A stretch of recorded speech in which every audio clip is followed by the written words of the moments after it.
Овде дојдов со силна порака од лидерите и институциите на Европската Унија. Посветеноста на Европската Унија на вашата европска перспектива е недвосмислена. Работењето кон постигнување и добивање на членство во ЕУ и НАТО постојано се покажуваше како фактор на единство. Единство кое што е многу потребно во вашата земја денес. И од тука се надевам дека ќе продолжите да го следите тој внатрешен компас и да избегнувате се она што може да ги подгрее тензиите меѓу другото и по етничка основа. Конечно, председател Иванов, јас одговорив на вашето писмо во почетокот на март околу изнаоѓањето на излез од тековната политичка криза. Оваа продолжена криза ја задржува вашата земја на низиниот евроатлантски пат.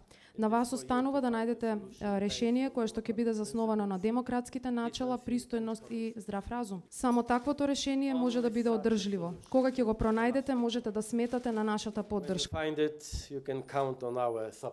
Уценета влада е нестабилна влада со краток рок на трајање и штетни последици.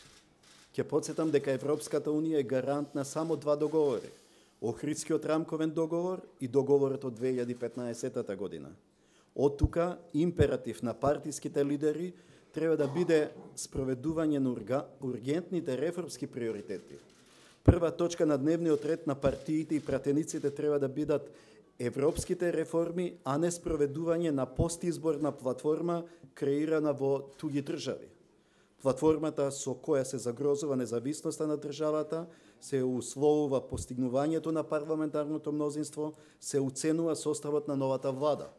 Се нарушуваат добрососедските односи со директно мешање во внатрешните работи во Македонија. Се поттикнуваат тензии во меѓуетничките односи, се манипулираат граѓаните со прашања кои се надвор од рамковниот договор, се бара промена на уставот.